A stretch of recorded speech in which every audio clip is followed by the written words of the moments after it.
আসসালামু আলাইকুম। আশা করি সবাই ভালো আছেন, আমিও ভালো আছি। অনেকেই জিজ্ঞেস করে যে মালদ্বীপ আসা যাবে কিনা, মালদ্বীপ খোলা আছে কিনা। হ্যাঁ ভাই, মালদ্বীপ খোলা আছে, মালদ্বীপ আসাও যাবে। বলে যে মালদ্বীপ ফ্রি ভিসায় কি আসা যাবে? হ্যাঁ ভাই, ফ্রি ভিসায় আসা যাবে, কিন্তু ভাষা জানা লাগবে। কিসের জন্য?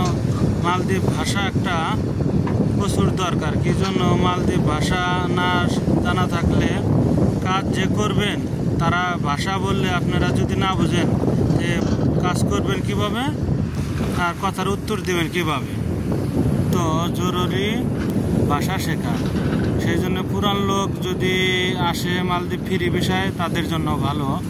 আর কোম্পানি বিষয়ে আসলে দেখা যায় যে সমস্যা হয় না, কোম্পানি যে কোনো এক কাজ দিবে, যে একটা না পারলে আর একটা দেবে। তো আশা করি বুঝতে পারছেন, যারা নতুন লোক আসবেন তারা ফ্রি বিষয়ে আসবেন না, কোম্পানির বিষয়ে আসবেন। আসার পরে 2 বছর 3 বছর খাইটা ভাষা শেখা শেষ, তখন যদি বলেন যে আমি ফ্রি বিষয় করব কি এই কোম্পানি দিয়ে থাকবো, এটা হলো আপনাদের অভিরুচি। কিন্তু আমার জানা মতে আমি জানি যে ফ্রি বিষয়ে আসলে ভাষা শেখা থাকলে তাদের জন্য ভালো। তো ভালো থাকেন, আশা করি। আল্লাহ হাফেজ।